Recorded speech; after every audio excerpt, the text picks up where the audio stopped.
It's really universal to the human race, and it encompasses life on Earth. And what am I talking about here, friends? I'm talking about death. I'm talking about our mortality. And I think that I see a lot of drive within people where they have things in place, little stop gaps, to prevent themselves from thinking about their mortality. And they have perhaps been caught up in the rat race of materialism. They don't think about, their end. And what I feel is progression and growth. Because I think about my death. I think about how can I take my finite life and how can I use my life to enhance others, to help them on their path to grow? And how can I take my time, which is precious, and how can I take this gift and make it a gift unto others? When I think about the fear of death, the more and more that I come to know myself as a finite and mortal being, at least in the flesh, it creates within me this idea, what if we do live our whole life before, what if it does all flash before our eyes and we see everything? We see everything. We can't lie to ourselves anymore. We don't have an ego to hide behind. All of our life flashes before our eyes. Okay? And I'm saying to myself, what kind of life do I want to see flash before my eyes? What kind of person do I want to be when I meet my death? When I meet my time? Do I want to be somebody who doesn't have a chance to go back and fix things? Do I want to be somebody who meets their death and regrets? Or do I want to approach my personal God? Do I want to go with open hands, clean, heart clean, mind pure? And I want to say, I tried. I did everything I could. That's my take on it. And I have a lot of theories that I want to share because I had the opportunity to wake up in a body bag from an overdose in 2015. And I woke up in this plastic tarp literally on the way to the morgue. It was fucked, okay? It was fucked. And, I wake up in this tarp, boom, and I just snap back. And I've been thinking about this for days, honestly, as I'm trying to share my story and, just help you out. And, what does it teach you about life and death when you come back in a plastic tarp? As I repeat, when my friend found me dead in the bathroom and I just had this most disgusting shade of purple that he'd ever seen, I traumatized him. I talk about that in another video. I traumatized my friend.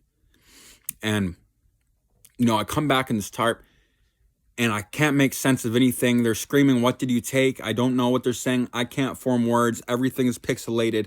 I had gone to the void. And when I was actually dead there for a little bit, all I saw was a black void, and I think that was in partially effect due to the drugs.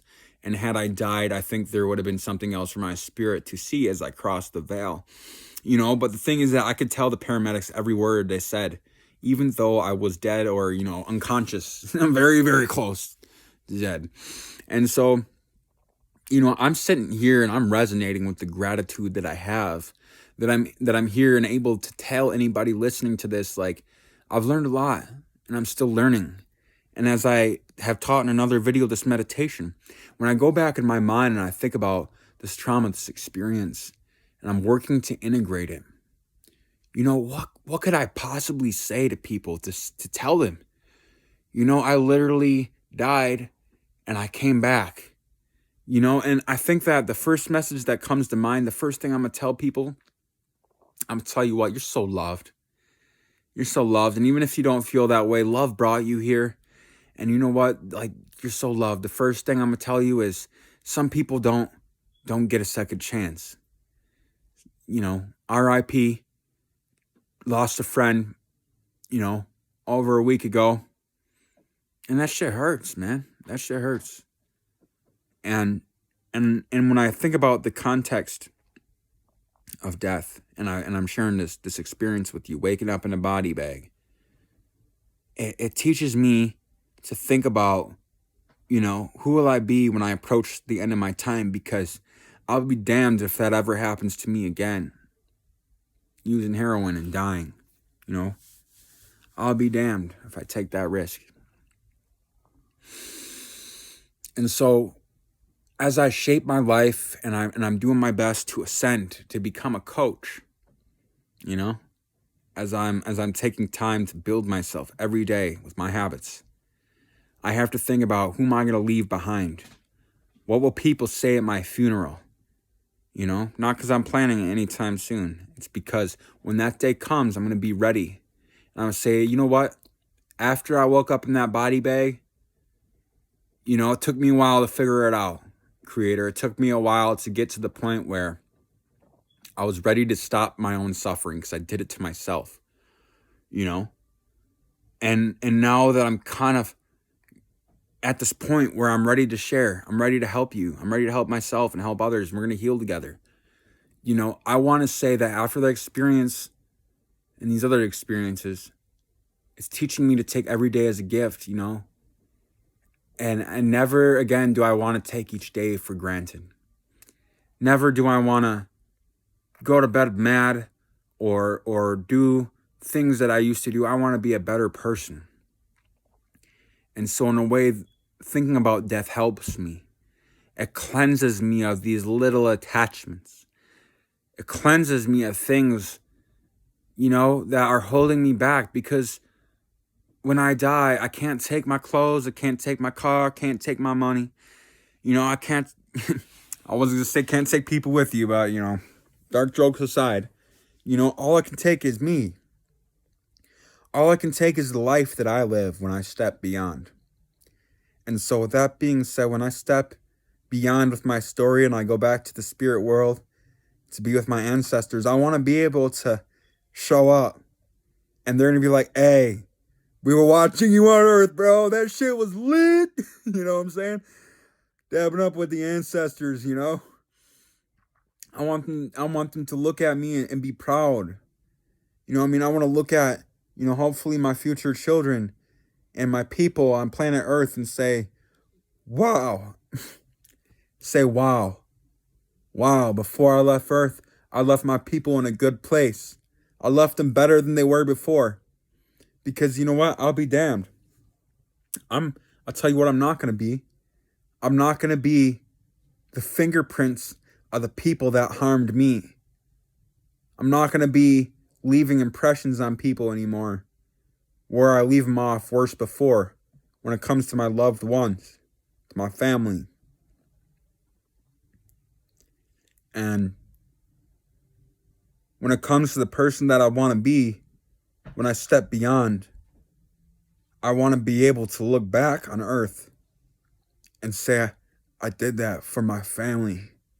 I did that for my people. And so when it comes to this level of integration of the psyche, when it comes to this level of awareness and wanting and desiring with all my being to ascend, I know it's not going to be easy all of the time to be the best me. And so to lay down and sacrifice the things that are taking away from my life, a lot or a little, be it the drugs like heroin or be it simply drinking alcohol, to set these things down. I'm at a point where I've suffered so much, it's not hard. It's not hard to do that when you suffered enough and you're saying, fuck that shit. But to lay down even, thinking bad thoughts to myself, to lay down who I was and allow that to die and become reborn, and to make these sacrifices of pleasure and to choose purpose instead. I do that for my family, and I pray every single day that I have the strength to keep going. And at this point, it's a lot easier to commit and do this and have the resolve to do that now that I've been through what I've been through. But what I pray for as the strength and the courage and the commitment to keep going no matter what. Because I know that the pain of my relatives, it's never going to end. The shit in the world, it's never going to stop unless one by one we all stand up. And instead of pledging allegiance to our, to a flag or to a person or to a false guru, we give allegiance to ourselves. And we give allegiance to the creator and the divinity that is within the self. And we say, I honor you. I love you. I'm respectful for you. I respect you. I'm grateful. And you start having these resonances, these frequencies, and you build that within your heart and you carry that like a fire. You start dropping the vices. You get stronger. You see results. Your homies see results and they want to get on the program. And you know what? You become a leader instead of, becoming the man with all the drugs and, making money, killing your people. You're going to make money helping your people. And that's what I want to see my people do is we're going to win. I'm going to teach you one by one. We're going to do this program together. And then we're all going to get ripped. We're all going to get rich. We're all going to get rare. You know what I'm saying? Like my boy Wes says, we're all going to get on this program. We're going to defeat our demons and we're going to become better people. And I know how. And so this comes to this whole aspect of what I'm talking about is that we have to learn to integrate death. We have to let our old self die. And I'll talk about what that means in the next video. And we have to acknowledge our mortality. We have to acknowledge that the only eternity that we know is the present moment. Okay? The only, insurance that we have is now. It's the present moment. And we string those moments together and we do our best to make them positive and increase our mental health and increase our wellness. And so here I am. Again, I just want to recap this video. I might have been all over the place, but I've been breaking down, going through a lot of trauma with y'all and trying to heal together and help you heal. Is to recap this is to truly, act as a catalyst for your ascent, for your healing. I want you to go in your heart and analyze. Have you thought about you dying? And not in a way like, oh, I want to kill myself. Have you thought about, if you died today, what would your friends say about you? What would your family, what would your people say about you? Do they know you? Do you know you? And then I want you to think, what would your life look like if you had, a decade, 2 decades, 3 decades, if you had however long, don't think about that. But if you had so many years ahead of you, even 5, and you had that time on earth, and I want you to think about how would it feel if everyone you knew showed up at your funeral and they weren't crying, they were fucking clapping their hands. They were doing rap songs and break dances and they had balloons and food and a DJ and it was no crying fest. It was a celebration of your motherfucking life. How would that feel if everyone who knew you celebrated your passing and your passage because you left them in a better place? Because you were the one that carried them, because you had that strength. And even if you weren't there directly to offer that, you built that strength inside. And you stuck to your program and you stuck to your burpees. You stick to your routine of excellence, of rebellion, honestly, rebellion, against the status quo. And they saw that. And so when you died, they're all looking at your life and saying, wow. Like, wow, what a truly a great person. Not a person who lied about being great, but truly great because every single one of their friends and family showed up because you made that much of a difference. What would your life be like if that was you? And that's what I want you to ask yourselves. And so in regards to the video, I'm going to close. I was rambling a little bit. And we're going to be breaking down this topic. It's a huge part of my story, death. And it's not scary because when you understand death, you're going to understand life. So check out the next video. I love y'all. Coach K out 2024. Peace out.